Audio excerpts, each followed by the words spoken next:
Hi everyone, it's John from WoT, and welcome back to another video, and kind of a bittersweet day with the announcement of the SAG strike last night, but we're going to talk about the SAG strike, the Writers Guild strike, how it's affecting the Wheel of Time, what's going on with that, but we also have some good news today. We're going to talk about that clip that the Prime Video Twitter account dropped yesterday. It was a slate of shows that they're releasing this fall, and there was about 3.5 seconds of Wheel of Time stuff in there, and I'd say about half a second of new stuff.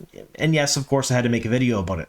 So not only are we talking about the strike, we're going to talk about that clip. I'll show it here in a second at reduced speed. We'll go through the screen grabs frame by frame to see what's new, what we've missed, and why they're using certain things as marketing. Then we'll talk about the strike and how I believe it will affect the marketing for the Wheel of Time in the coming months, as well as the release of Season 2 and 3, and certain things that were planned over the next couple of weeks that are now canceled. We're going to get into all that in today's video. So, if you're new to the channel, you haven't already guessed it, we cover Wheel of Time show news, anything and everything about the Wheel of Time, because it's what I like to do. If you like that sort of thing too, make sure you subscribe to the channel, click the like button, and if you're one of those people that watches videos but hasn't already subscribed, please think of doing so. I'm trying to hit 20,000 subscribers prior to September 1st when Season 2 comes out. All right. All of that being said, I have to give a very, very slight spoiler warning for today's video because we're talking about elements of Season 2, and I don't want to ruin things for folks who don't want anything ruined for them. So, spoiler warning. In today's video, since we are talking about what could happen in Season 2, I'm giving a very slight spoiler warning. So if you haven't seen the first season of The Wheel of Time or read the first 3 books by Robert Jordan, that's The Eye of the World, The Great Hunt, and The Dragon Reborn, I may ruin very, very minor plot points and character arcs from both of those mediums. It probably won't impact your enjoyment of either if you haven't read or watched the show, but like I said, for my own conscience, a very slight spoiler warning. All right, now let's get into that 3.5 second clip at reduced speed. All right, so it starts out with Moiraine, and these are things that we've seen before from other promotional materials. Here's the new stuff right here, though. It's Egwene. We haven't seen this before, and I want to talk about that. A fade, and then it ends, of course, with Rand on the wheel. We've seen that before, and we know why they're using it for promotional material, but let's get into the images and why I think they're using them. All right, so we're starting off here with Moiraine. This isn't something new. We've seen this before in some of the other promotional material. I do want to mention that her costume is gorgeous, and she's wearing the Kisara on her forehead, which is that little blue stone that she's known for in the book series to use as a focus for some of her tricks. But we've theorized before from other clips that this is likely from the Foregate in Cairhien, and we weren't 100% sure, but I want to mention now that we know that she's going home, quote unquote, in Season 2, and that some of her family has actually been cast, it's likely that this is probably the Foregate, and the Cairhien will feature quite heavily in Season 2, or at least as one of the major cities. They only like to do a couple of different locations per season, because let's face it, it's costly to do more than 4 or 5 different big locations. Cairhien is likely one of the major cities, and we'll probably spend at least an episode or 2 there, and I'm kind of excited to see that. But again, we've seen this before. What I really want to talk about is this. This is Egwene. She's in Novice White in this particular photo, and it's dark. Is she in the ways? We're not 100% sure. She's using some of the same hand motions that Moiraine used in Season 1 to open the Waygate. So this could quite possibly be where she's opening the ways in Season 2 before her and the other girls head to Faldera. Now, I'm not 100% sure on that, but if I had to bet money, I would. What's really, really interesting about this particular scene, though, is that the weaves start out white, and then they kind of burst alight with color. Now, I've said it before, I think that we're looking at the unreliable or the inexperienced narrator trope. That's what they used for Season 1, which is why the weaves were a little bit small, a little bit not so colorful, and they weren't really weaves. They were just things floating through the air. You couldn't tell the different powers being weaved together to create certain things. For example, in the first episode of Season 1, Moiraine weaved a fireball. Should have seen air and fire at the very least. We didn't see that, we just saw white threads. So, I think that as Egwene and Nynaeve and the other people in the show get more experience with their power, we'll start to see more and more colorful weaves on screen because it's from their point of view while they're on screen. Again, it's just my guess, but really a very neat shot of Egwene here. I can't wait to see it on screen. Then we have a fade. Of course, the Myrddraal are featured in Season 2. It's one of the Shadow Spawn we saw in Season 1 a couple of different times, actually, and they are horrifying and really, really well done. I know some people didn't like the aspect or the look of them. I did. I thought they were fantastic. They look just different enough from Tolkien's Ring Wraiths to, I don't know, make a bit of a difference because people have compared them to the Nazgul a number of different times. That's just how they were inspired. Like Jordan was inspired by that. Let's face it. Either way, a really cool shot, and you see the breath coming out. We've seen this particular clip as well in one of the teasers, and I believe it was a nighttime shot with Moraine and Lan. We didn't see a whole lot. It was kind of cut apart, so we couldn't see faces or exactly what was happening, but there was some sort of fight going on, so it's all left up in the air whether that's completely true or not. And of course, we end on this. This is Rand on the wheel. Now, there's been a ton of speculation by a number of different people on what this could possibly mean, why they're using it, and how it fits into the show. I honestly think it's Tel'aran'rhiod, hard word for me to say, the world of dreams, and it's likely he's dreaming, and he's probably going to be facing off against one of the Forsaken in that dream, because in the books, rather, there were a number of different times throughout the series where all of the characters dreamed certain scary things, and they happened to be in the world of dreams when they did it. I think this is one of those times. Either way, pretty iconic shot. I mean, it's easily recognizable, and it's been used in a lot of marketing for obvious reasons. I think they're trying to use Yoshi here as a bit of eye candy to boost views, and I think it works because anytime someone uses this as a thumbnail on their videos, the views go through the roof.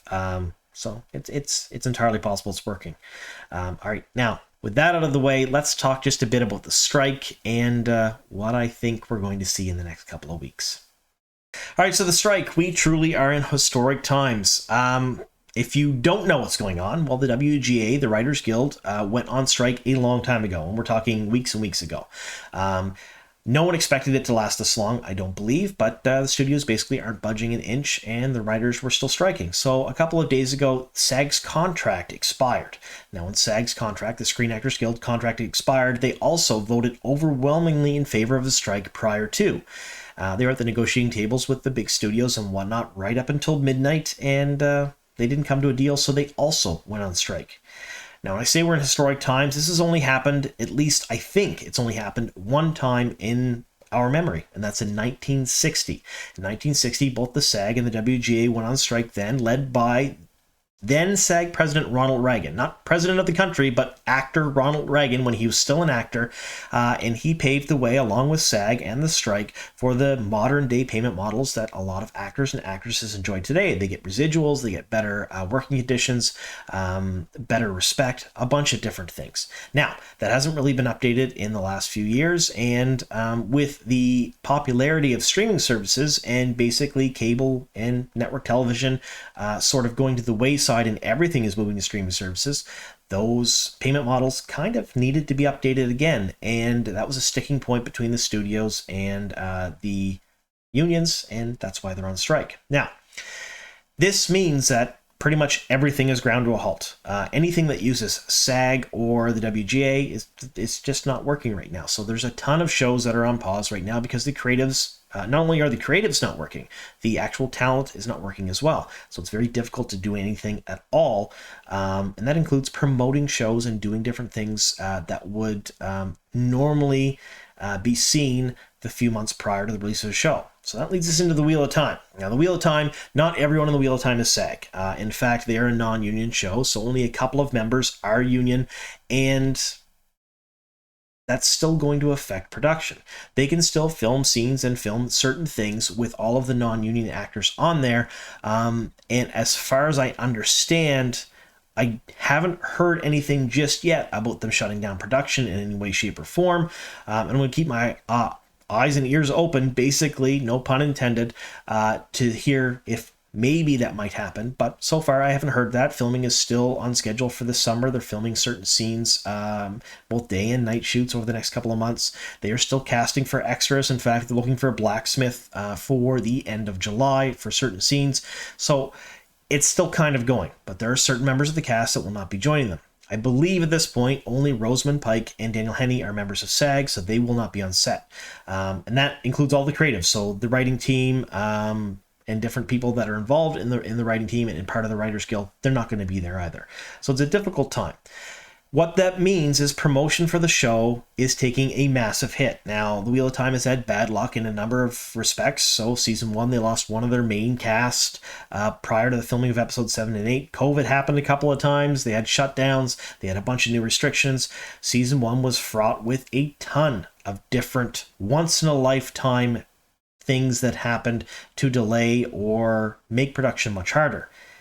Season 2 pretty much filmed without much of a hitch. However, the marketing campaign for Season 2 is likely going to take a big hit without any of the creatives, including the showrunner, or any of the cast right now, because San Diego Comic-Con was supposed to hold panels this year with a bunch of different shows, but Wheel of Time was one of them.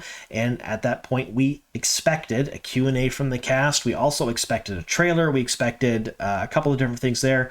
The cast is not going anymore. That is canceled. That does not mean we're not going to get the trailer. In fact, I suspect and I think that the marketing teams for the Wheel of Time will kind of double down. We may get a bunch of stuff on social media or online pushed to the fans on Twitter or Instagram or Facebook, or things given to Deadline or Variety or different other mediums to help promote the show, because let's face it, the cast is not going to be doing it, and Amazon still doesn't want to lose money on this. They want the second season to be a big hit.